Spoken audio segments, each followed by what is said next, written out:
Good morning. Thank you for that kind introduction. Thank you very much for inviting me over.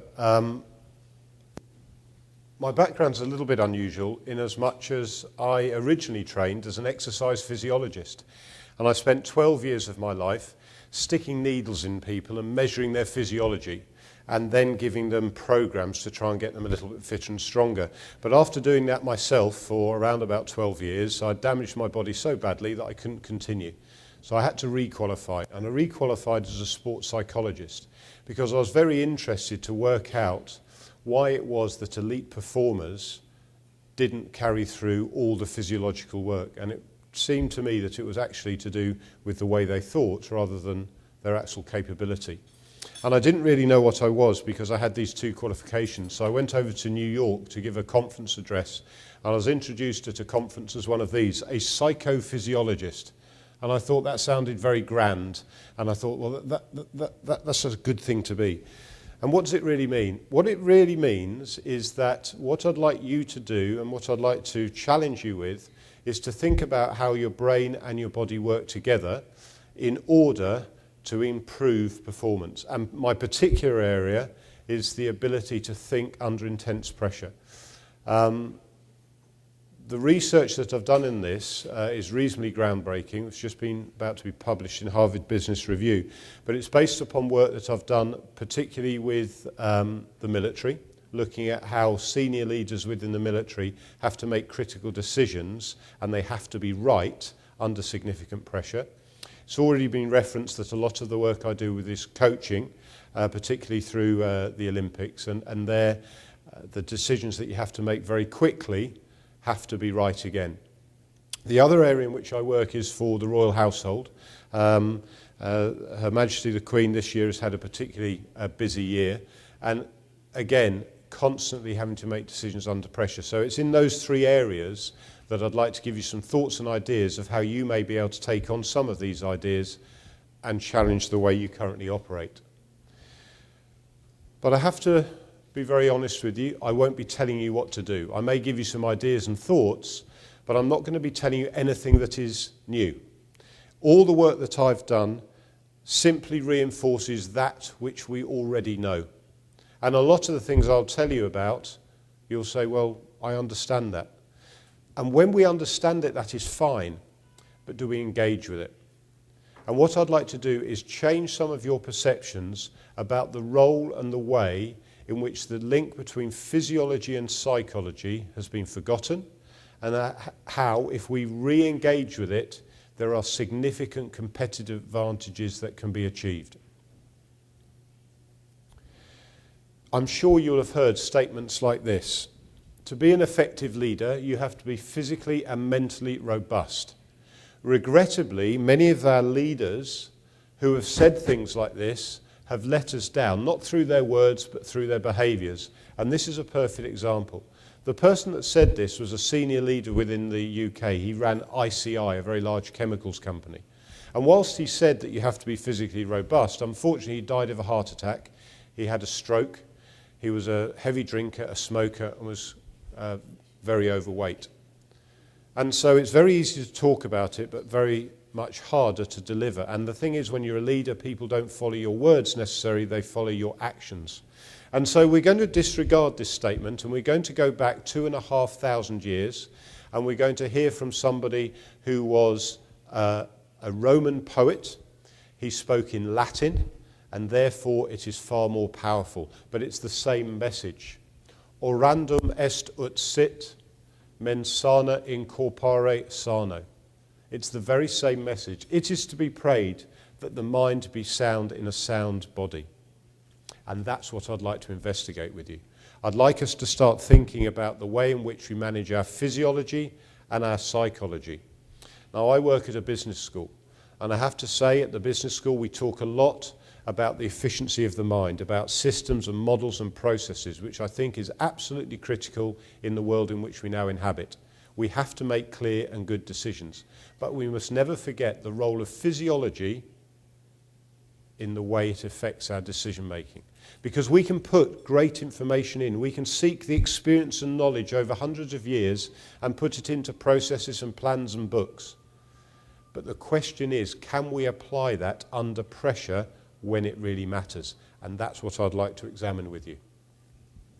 So I have a question for you straight away. In the room right now, who perceives themselves to be under pressure? Who would say you are under pressure? One person is under pressure. Good. 2, 3. Right. I think it would be imperative that everybody in this room is under pressure.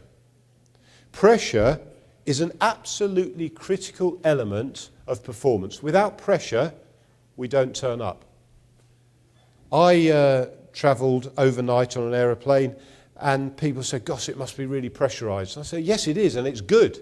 Because if there was no pressure, I wouldn't get on an aeroplane. I wouldn't have the privilege of standing in front of you. I could have just relaxed and said, you know what, we all need to relax, we need to take it easy, but pressure is good. And all of you use pressure all the time with the people you lead. You actually have special machines that create pressure, and these machines are able to create pressure from a distance throughout the world. Does anyone have a phone with them? Has anybody sent any text messages this morning that have created pressure on other people in order to get things done? And imagine if there was no pressure. They'd receive your text and they'd say, you need to relax. Do it on Monday. But of course, pressure is a really good thing. We need pressure. Professor Hans Sale was the first person to look into this area of the relationship between pressure, performance and stress. And he identified a state which he called completely free of pressure. This is not a state to which I aspire. Has anyone seen a dead body? If it's lying on the ground and you kick it, it's pretty relaxed. But it's not where I would like to be. Pressure's a good thing. The problem we have is the way that we now react to pressure from a physiological perspective. One of the key elements of this looking at pressure and the way the physiology affects our thinking is based upon this model. It's called the fight or flight model. And I studied this when I was at university. In fact, I wrote a dissertation on it, and I presented it to the company that I was working with, and they said, this is very good, we like this. We will disseminate this across our organisation, and we will make sure everyone in the organisation follows this model. And that was when I was 23, and I thought I was very, very happy. But something happened. I had an experience that fundamentally changed my thinking about pressure, and very briefly I'll share it with you. My thesis was quite simple. It suggested that for many hundreds of years, the things that have stimulated us or causes us pressure have often been the need to fight or run, to deal with wild animals. But in modern business, we don't need to fight with wild animals. We have to deal with meetings, deadlines, and people that annoy us. The thesis is based upon the fact that our brain can't tell the difference between the requirement to fight or run and the requirement required to deal with meetings, deadlines, and people that annoy us. And I explain what I mean. If there was a lion or a bear outside these doors right now, the core part of our brain would visually recognize the danger and say, right, you are going to have to fight or run, and we will produce a chemical called adrenaline. Now, we'll have all experienced at some point an adrenal surge. It might happen tonight. You're driving home and it's been a long week. You're feeling a bit tired. So you put the radio on, and the radio stations now, late in the evening, play those tunes, those love tunes that go at about 40 beats per minute. And you start to go with it. And I apologise if any of you have just had an adrenal surge, because that adrenal surge sharpens us up. It wakes us up. It's produced by the pituitary gland, and it fires us with this chemical that widens our eyes, stiffens our sinews, prepares us for activity. Our heart rate goes up, our blood pressure goes up. But this is really important. Not only does our blood pressure and heart rate go up, the blood flow to different parts of our body changes. When you perceive you're about to fight or run, the blood will flow to those large muscle groups in your body required for fighting or running, and away from the part of your brain responsible for cognitive processing. Because the brain works in a rather unusual way. At the top of their spinal cord is a group of cells responsible for autonomic nervous system. In other words, the part of our brain that doesn't need to think. It works very quickly, and it's controlling your heart rate now, you're blinking, it's called homeostasis. You don't have to think about it, and it's operating your body. But when you're hit with adrenaline, the blood goes to the fast part of your brain, the part of your brain that works 80,000 times faster than your thinking brain. Because if you started thinking about lions, tigers and bears, you'd be in trouble. And I'll explain what I mean. Imagine if there was that lion or tiger outside the door now. And in walked someone from the hotel and they said this: "Good afternoon, everybody. I'm sorry to interrupt John's session, but I'm from the Health and Safety Department. I need to make you aware of the presence of a wild animal in the hotel. We have identified it has reticulated canine teeth, its eyes are fixed, indicating low blood sugar levels, and we have determined this is a carnivorous animal with low blood sugar, therefore it is hungry. We have also calculated its terminal velocity to be greater than the resistance created on the hinges on the doors, and having done that risk assessment, I need to make you aware of the danger that we are in. As a result of that, we have identified a strategy, we've done some planning. Therefore, our strategy to deal with this lion, tiger or bear is to identify the weakest member of this group and simply throw them outside to the animal, and hopefully that will satiate its desire." Now that's clever thinking, it's process driven, it's based on experience, but is it fast enough? Nowhere near fast enough. What we need is to say, there's the lion, let's get out, quick, run. And so the blood floods away from the upper cortex, the thinking part of our brain, and into the core part at the top of our spinal cord that says work quickly. As a result, a number of things happen that won't help us.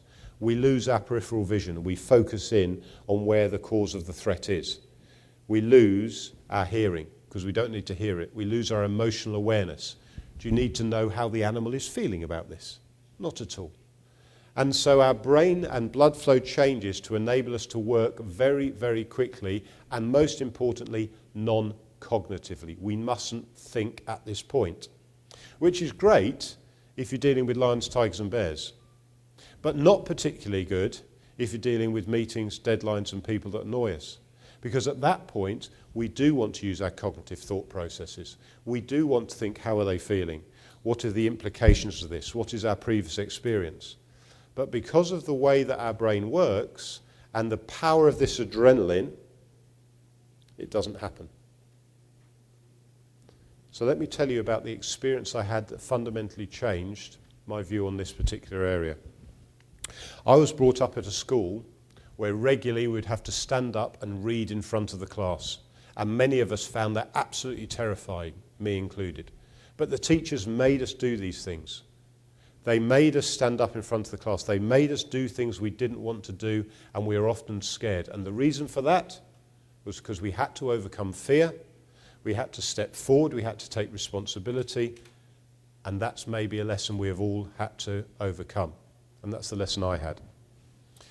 I went through my university days and I found a game called rugby. Rugby is a strange game, but I used to enjoy it. And I was reasonably good at it because I was tall and I was fast and I was aggressive.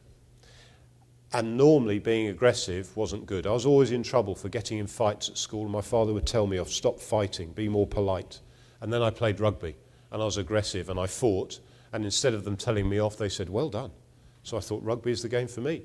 It gave me a high level of self-esteem because I was good at it.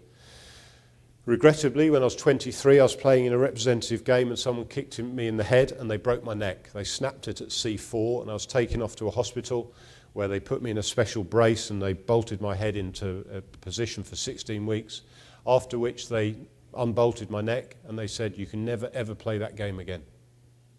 And for me at 23, that was a problem because this game gave me self-esteem and it dissipated my violence. So I had to find another job, something else I could do that would give me self-esteem but allow me to be violent without being arrested. And that job was being a police officer. Now, I joined the police, and the British police are very different. We don't carry guns, we don't carry handcuffs, and we spend most of our time indicating the direction to the post office. And we're very polite and we know a nice hat. And so I trained to be a policeman because I wanted to change the world, I wanted to make the world a better place. And I was posted to a small provincial town called Watford, just outside London. And 13 weeks into my service of walking up and down the main street of the town, my radio sprung to life and it said, there is an armed robbery in progress at a local jeweller's, shots have been fired, is anybody available to go to this armed robbery? Now, my perception as a young man of 23 was, fantastic, it'll be a bit like rugby. I'll go there and I'll arrest the man, and in fact I even processed the law. I said, you have committed a robbery, and you'll all be aware that is contrary to Section 22 of the Theft Act 1963, dishonest appropriation of property belonging to another with the intention of permanently depriving that person of it. They've discharged a firearm in a public place. Under the Police and Criminal Evidence Act of 1983, I can enter this building. I can arrest the individual. I must caution them, subject to the law. You do not have to say anything unless you wish to do so, but what you say may be given in evidence. Good thinking. And then I entered the building. And the individual concerned, the bank robber or the jewellery robber, got hold of me. He pulled me in very close. He placed a firearm, a Magnum revolver, into my face. I looked down the barrel. I shut my eyes. And he pulled the trigger, but it didn't go off. It was only at that moment that I realised that this model of how you perform under pressure was not correct, because I wasn't reacting like this. I was reacting in a fundamentally different way. And all that clever thinking I'd done had suddenly changed. What I actually did was I knocked the gun out of his hand, I ran straight out of the back door, and I screamed into my radio, "Help, help, he's trying to kill me." Other officers turned up, they arrested this man, they took him away. But I had a real problem. Because as I reflected on what had happened, I could not work out why, under pressure, I had not done what I'd been trained to do. I'd made a bad decision.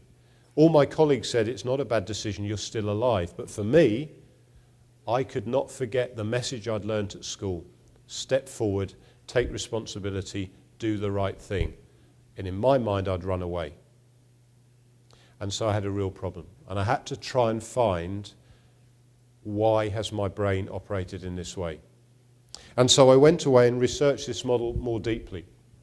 It took me to America.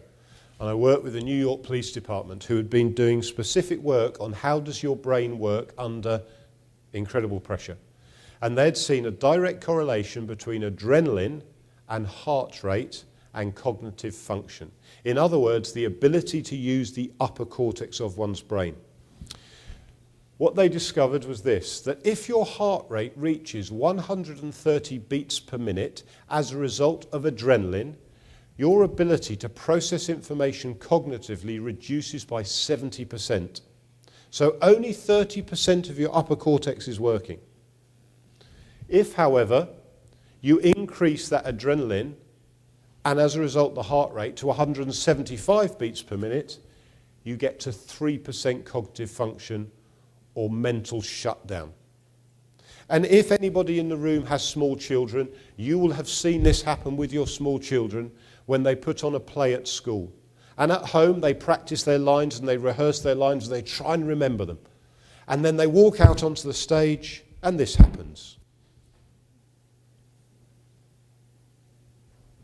And they start to have a tremor. Their fists clench.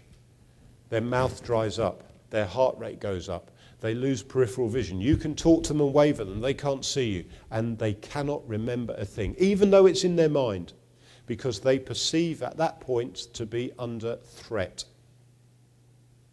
Here's the problem. Because the brain can't tell the difference between lions, tigers and bears and meetings, deadlines, people that annoy us, we can have exactly this reaction at exactly the wrong time. At just that moment where somebody has asked us a critical question to which we need to come up with the right answer, if we have cognitive shutdown like this, we make poor decisions. I've been asked over the last 6 months, why is it that the British team at the Olympic Games have gone from 7th in the world to 3rd in the world with no increase in funding? And I think the answer is simple. I think the answer is that our coaches and performers have started making better decisions under pressure. Where before they were very skillful and talented and fit and strong, they just made the wrong decision when it really mattered. And we call this seat-up, or thinking under pressure. And we try and avoid what we call mind blindness.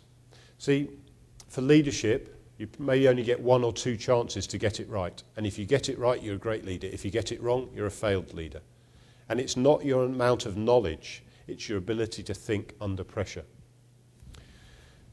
This is some work that I went on to do, and it's based upon the effect of pressure and performance. At very low levels of pressure, down here, we're bored. Have you ever been bored? Lots of people get bored. There's nothing going on. So what we do is we stimulate people, we give them jobs, we send them texts, we send them emails, and as a result, the performance rises to this point here where hopefully they're performing at the top level. But then we give them more work to do, and we increase them, give them more pressure. They're really good. Get them to do more, get them to do more. And as we increase this pressure, the performance starts to fall. For those that wish to reference it, it's the Yerke-Dobson U-shaped inverted curve. But I thought about this, and I tried to think, how can we apply this to the work that we do? At this level, we don't want our leaders to be bored, so we must stimulate them. We must give them challenge and opportunity. We mustn't give them so much that they burn out, because bored and burnt out is the same level of performance. What we need is this level here. To get top level results, we need people pressured to the right degree. They feel stimulated, they feel energized, but they're not shutting down their thinking. We call this the zone. This is what we target for all our athletes for the Olympic Games. We need to make sure every single athlete, every single coach, every single member of the support team was in this zone. Because in this zone, you win. You make the right decisions. And I'm going to suggest there are 4 levels of thinking associated with this particular progression. At level 4, we're bored. At level 4, we wander around. And the effect we have as a leader is very little, because it's not resonant, it's not meaningful. At level 3, we're thinking. At level 3, we are applying the knowledge from business schools, from books, from experience, and we're using the appropriate models and systems, and we're getting it right, which is exactly where we want to be. It's in the zone. But we only get in that zone when we're pressured, when we're stimulated. However, if we overstimulate, we move to level 2. And at level 2 thinking, we start to become a little bit more emotional. And emotion is good because it gives us passion and drive. Nothing gets done in organisations unless there's some emotion. Pure thinking never works. But if you apply pure thinking with some emotion, and there's drive and enthusiasm, things get done. But if you overdo the enthusiasm and the emotions, we go to level 1. And if you push some people too far, at level 1, they fight for survival or they burn out. And so the key is, in thinking under pressure, is the ability to work between level 2 thinking, emotional experience, and level 3 thinking, knowledge and system and process. And we call this the puffing zone. And why is it called the puffing zone? I'll tell you why it's called the puffing zone. This is a little model of the brain. Level 4 thinking is outside the brain. It doesn't really make any difference. Level 3 thinking, that's the frontal lobes. That's the cognitive bit. Level 2 thinking is based on our emotional experiences developed when we're young, often our values. Level 1 is purely survival. Why is it called the puffing zone? I'll show you. Many, many leaders talk to me about the importance of honesty and how important honesty is and how it's so important to give honest feedback, and I fundamentally agree with it. That's level 3 thinking. Would you agree? As leaders, honesty is important? Yeah? Okay. The problem we have is at level 2, few of us are honest. Let me explain how level 2 thinking is developed. My level 2 thinking was developed by my mother and my father through experiences that I've had. And I'll tell you about one of these experiences. I have a very strong commitment to politeness and table manners. And there's a simple reason. My father had a look. And when my father gave me this look, I knew that I'd contravened something he believed in. And if I sat at the table and didn't eat in a proper manner as he believed, he would give me the look. And I'd know straight away. Oh. However, when I was 7 years of age, I was sitting at the table with my family, and my father sat here, my mother sat there, and my brother sat here. And as a young boy of 7, I thought it would be quite amusing to show my brother how I ate my food. And I did this. And the look came from my father. He gave me the look that said, "You don't do that at my table." But I hadn't seen it because I'm looking at my brother. My mother, she's seen it and she's kicking me under the table saying, "John, don't do it, stop." My brother, not so helpful, "Come on, keep going," because he knows what's coming next. And what came next was a learning experience. My father kicked the chair from underneath me. I landed on all fours on the kitchen table, on the kitchen floor. And he said, "Young man, if you wish to eat like an animal and behave like an animal, you'll finish your meal like an animal." And he took the plate off the table, he put it on the floor. I had to put my hands behind my back and I ate it off the floor. And he said, "You may remember this for quite a long time, John, but you will never ever eat like that again." Now you may think that was tough and hard, but when you're 7, it's actually quite funny. So I finished my meal, and I didn't think at that time that I'd learned a lesson, but I had, because I'd had an adrenal response, and that adrenal response creates a pathway in your brain, and it's happening at an unconscious level. I didn't know I developed level 2 thinking until a year ago when I took my son out for his dinner, and he sat next to me, and he's 17, so he's challenging his father at this point to see, who's the biggest male in the family. And he started, I thought I must ignore this, level 3 thinking. I know what he's doing, I'm not going to react. Then he slurped his drink. Stay calm, level 3 thinking, I'm a father, I must act in the appropriate manner, level 3 thinking, very good. Then he got his phone out and he started texting his friends whilst at the table. Level 3 thinking though, I've been a coach for 22 years, I must understand my son, I must see it from his perspective, I must ask him questions, I must listen and develop rapport and remember in the fathering lessons I've had in the books. So I applied it. I said, "Son, it is inappropriate to slurp your drink or send text messages at the table. Please put your phone down and please behave in an appropriate manner." Very good. He looked at me and he said this, "What is your problem, old man?" That is not the way I would speak to my father. And despite the fact that I knew I should deal with this in an appropriate manner, I didn't. I got very angry. I went to level 2. The passion came out of me and I picked up his phone and I threw it across the table. I said, "Don't you ever speak to me like that again. I would never speak to my father like that. How dare you?" I didn't realize how powerful level 2 is. You said, level 3, be honest. Are your experiences as a young person those experiences that reinforce being honest? Because I don't think they are for most people. Did anybody here take a cake or a biscuit when young and didn't ask first? And our mother or father came to us and said, "Have you had a biscuit?" without asking. And we were honest, because that's how we are. And, yeah. And what was the response we got from our mother and father? Did they say, "Well done for being honest, have 2 more biscuits"?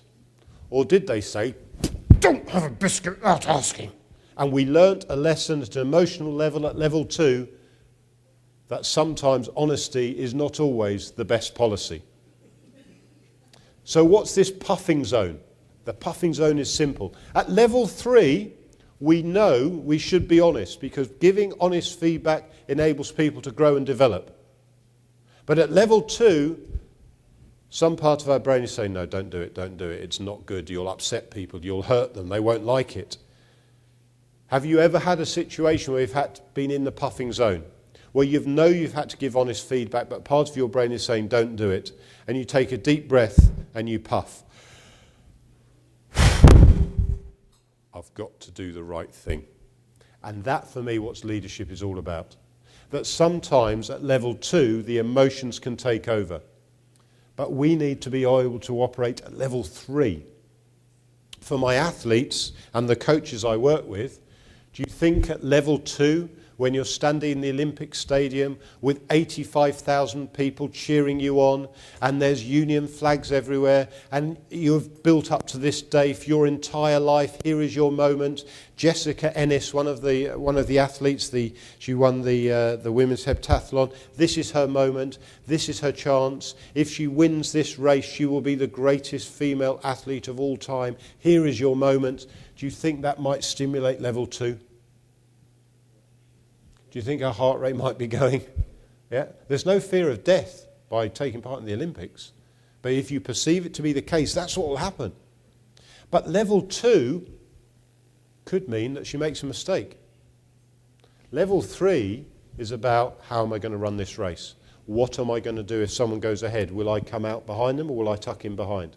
How will I run my tactics? How can I remember what the coach has told me? And this is the key.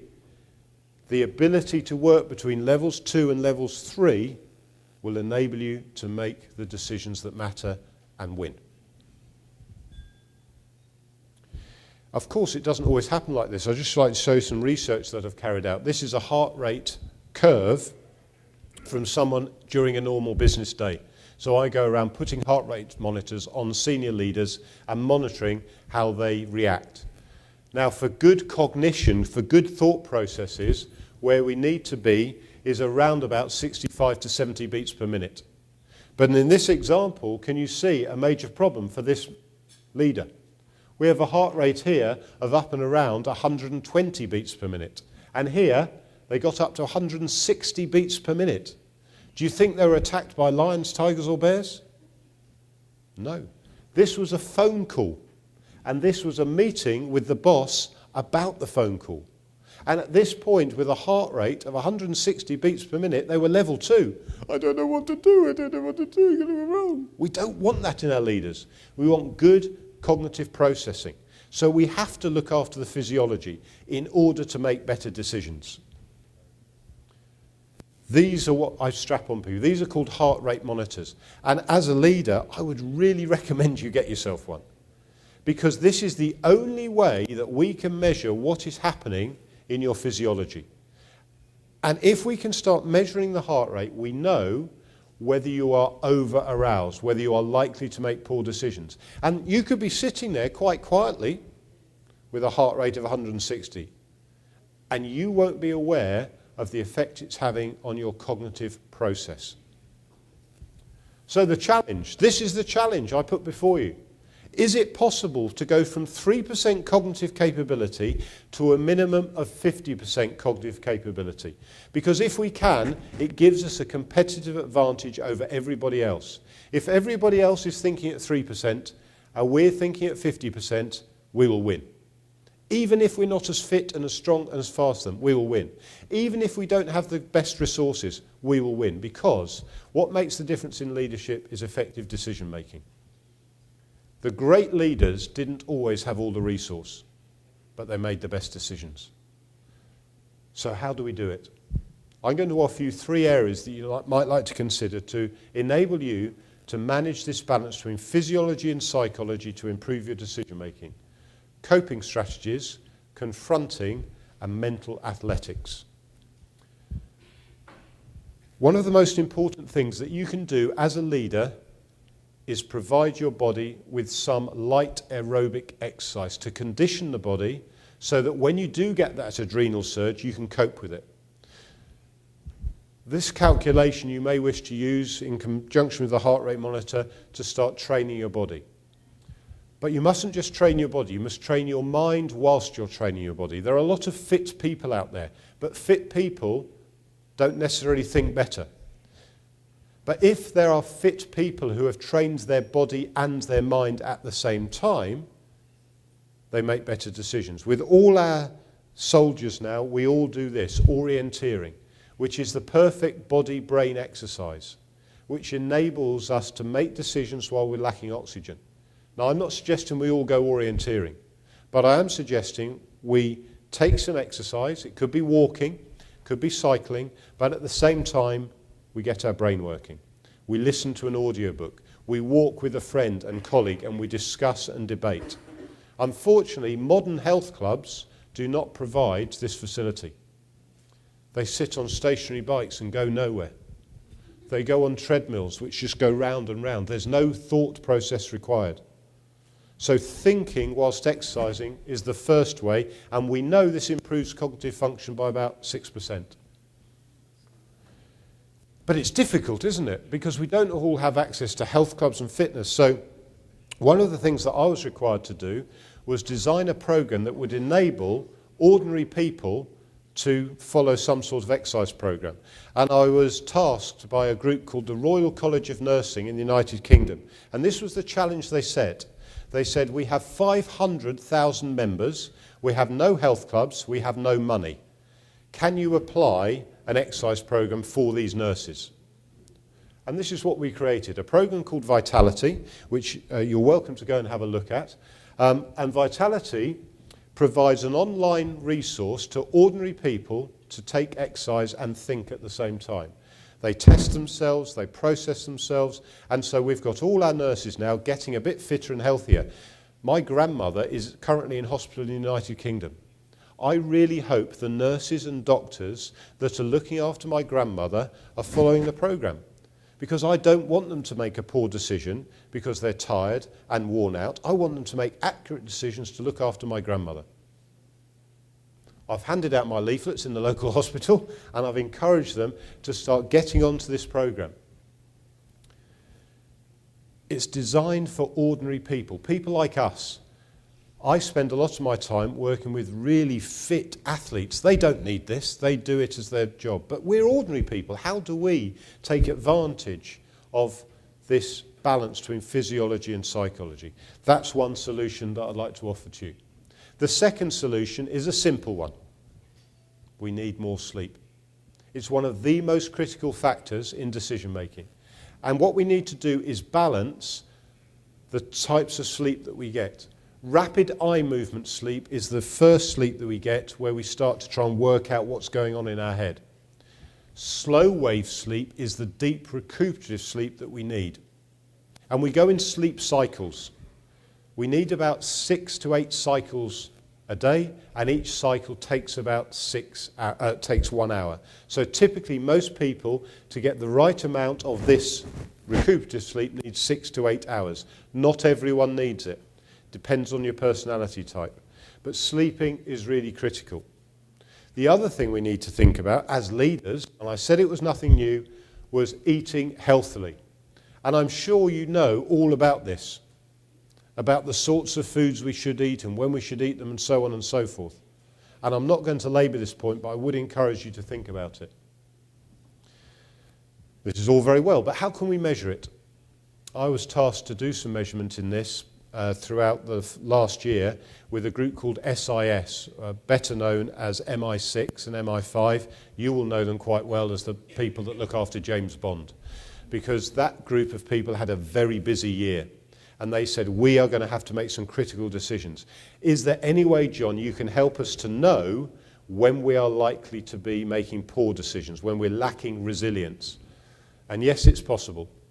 There's a group in Finland that I now work with where we use heart rate variability that has opened the world of psychology and physiology dramatically.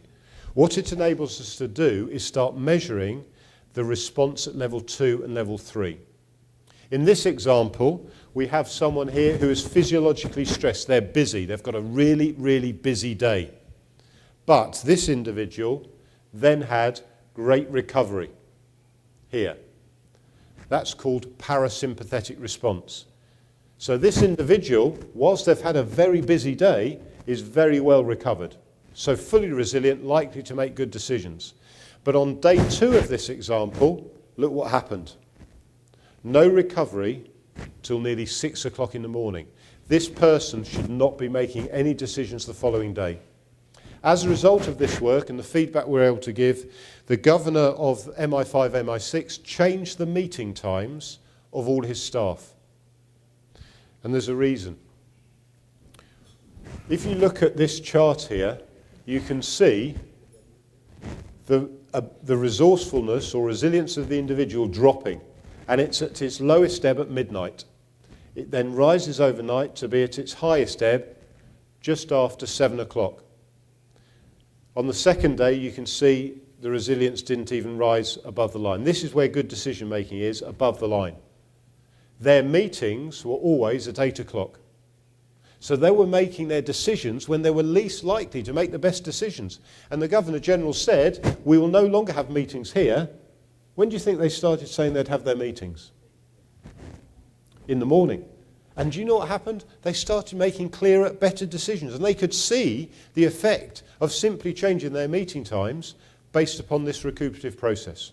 So it is now possible to measure it. A second area you might like to think about is confrontational approach. Confrontation is to say, what is it that really irritates me? What are my pressure points? I know my pressure point is one of my children eating inappropriately at the table. But you will all have pressure points. All you need to do is identify what are your pressure points and then start learning how to cope. But you have to want to learn. If you don't want to learn, nothing will happen. You also have to identify how you will learn most quickly. Some of you may learn as a result of giving a talk.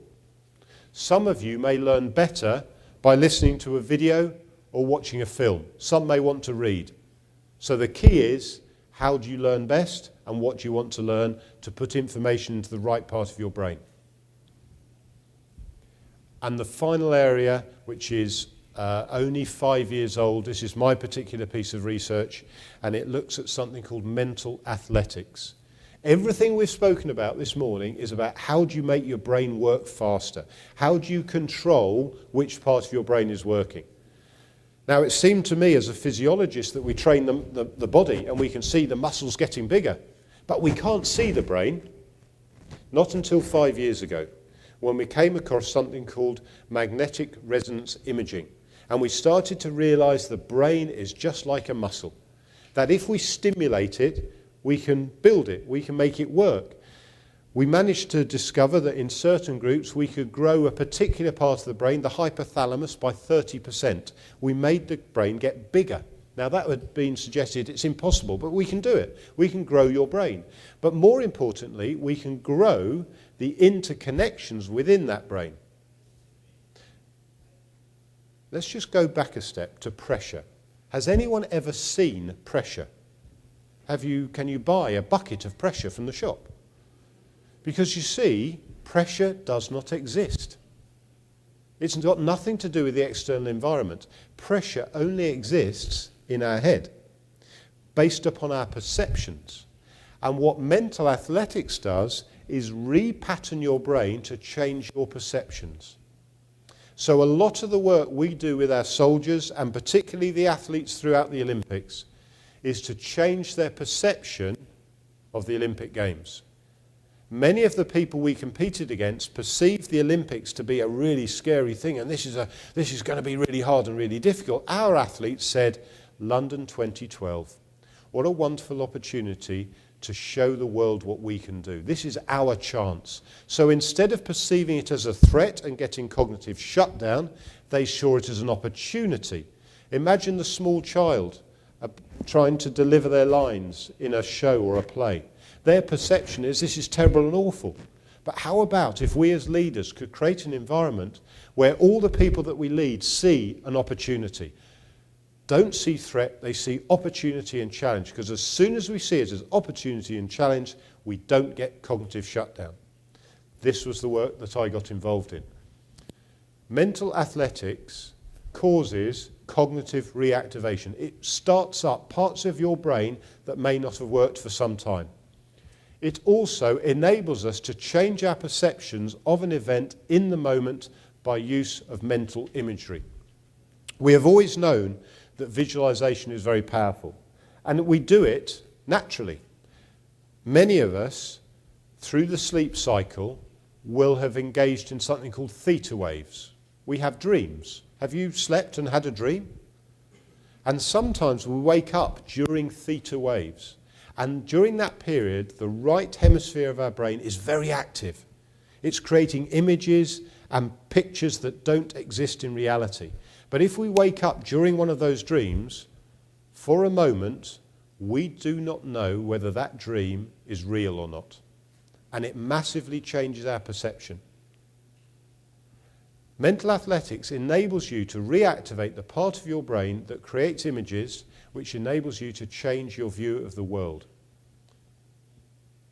If you can do this in a moment where everybody else is saying this is difficult, this is hard, it can't be done, you as a leader have the ability to say, there's an opportunity here, I can see a chance, there's a vision, a future, and you excite and challenge people and they join you. So how do we do it? It's based, if you'd like to read some work, the original work was based upon Viktor Frankl's book, Man's Search for Meaning. He had the ability to change his perception of a terrible situation in which he was a prisoner of war in the Second World War in a place called Auschwitz. And he managed to change his perception of that place to be a positive experience. Now that's a phenomenal mental feat, but he did it. So I started studying how he did it, and with the aid of some research that I'd done, we came up with some interesting work. I'm going to demonstrate it to you. If I was to set you a problem right now, a simple leadership problem-solving exercise, do you think you'd use your left brain, your logical brain, or do you think you might use your right imaginative brain? Do you want to find out? Here is the puzzle. Sorry, we'll just go back on there. Here is the puzzle. If I outline a square to you, and then I subdivide that square with 6 lines, so there's the square, can you see it? 2 lines here and 2 lines here. How many squares are there in the puzzle?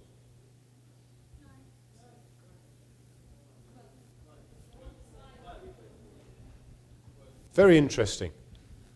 You have processed it all logically. Yeah? Where are the squares?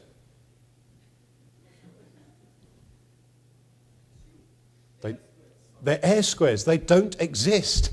But our immediate response was to logically process and go 3 plus 3 plus that one and that one. Oh, that's 40. Because we've been trained to come up with logical answers to problems, which is great if we live in a slow-moving world where what's going to happen in the future is based upon what happened in the past.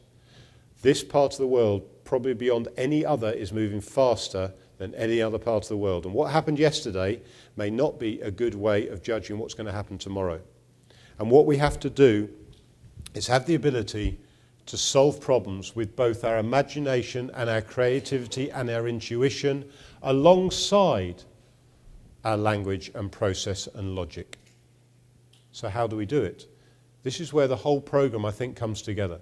What we have discovered is the way that you reactivate this part of our brain, the thinking, intuitive part of our brain, is through physical movement.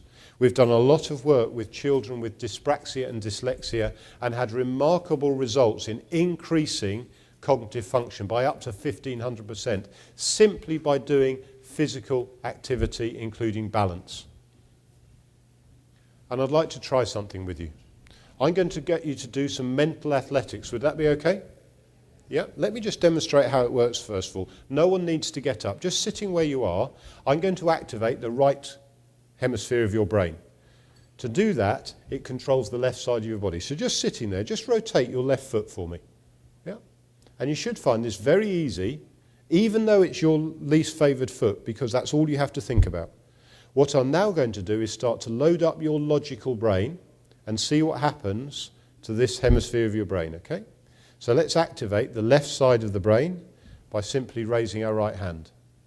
Is your left foot okay? Still going round? Just start waving. What's happened to your foot? Right, let's start really loading up the logical brain. Draw a 6 in the air.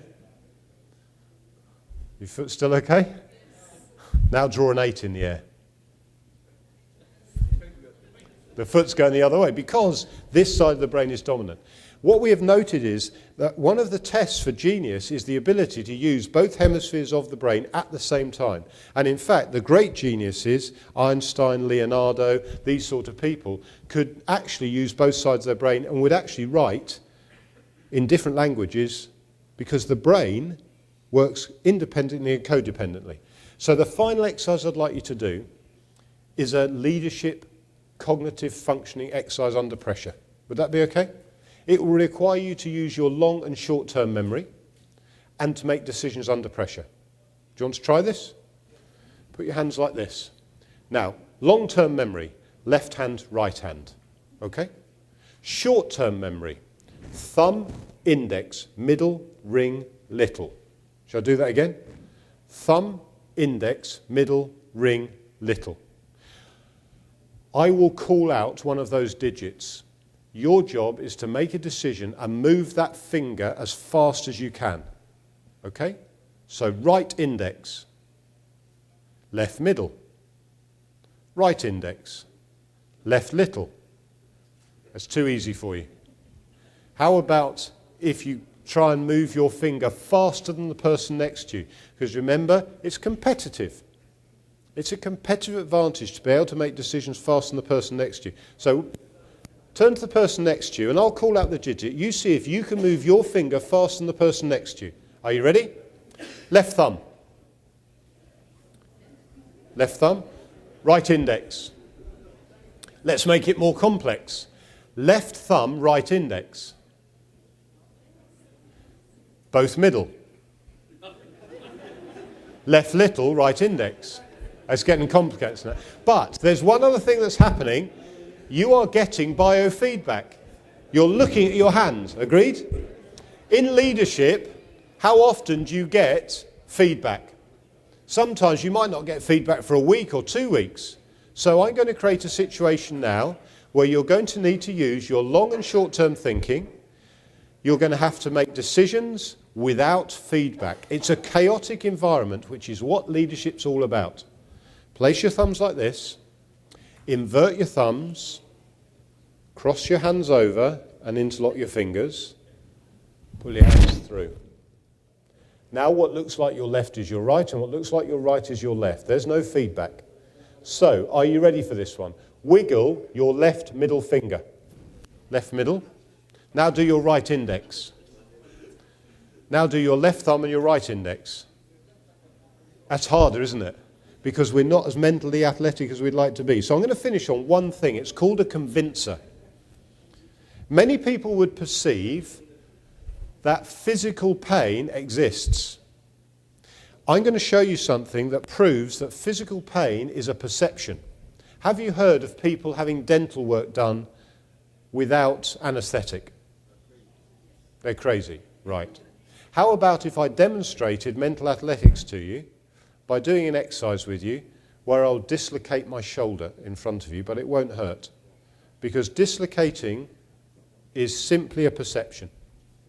Would that convince you that this works? Okay, place your hands like this.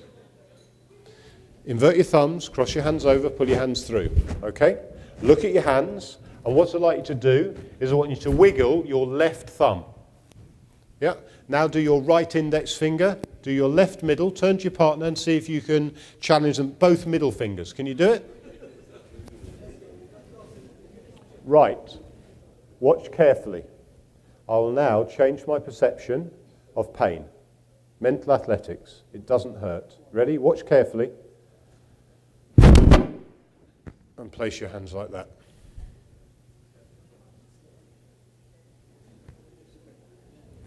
Have you done it?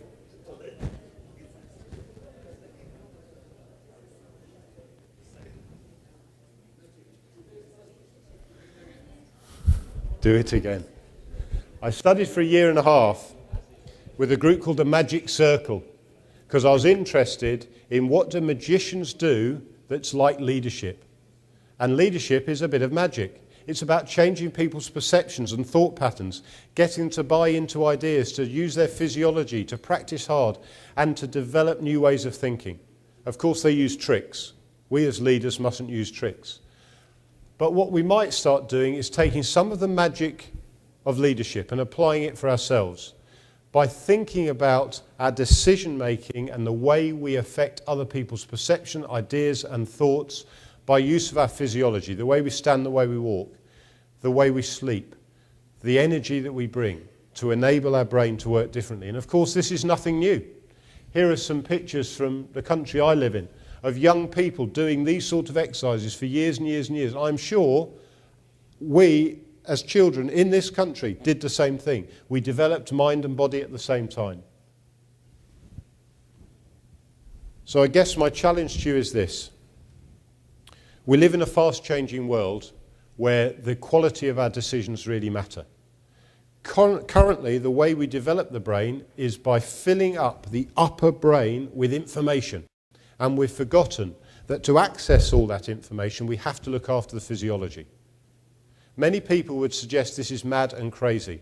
I would suggest it's mental athletics. And there's my challenge. Are you willing to go back 2,500 years in time and reconsider how we look after our physiology and psychology and use it proactively in order to create a competitive advantage?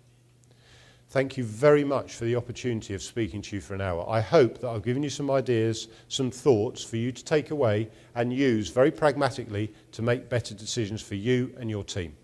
Thank you very much.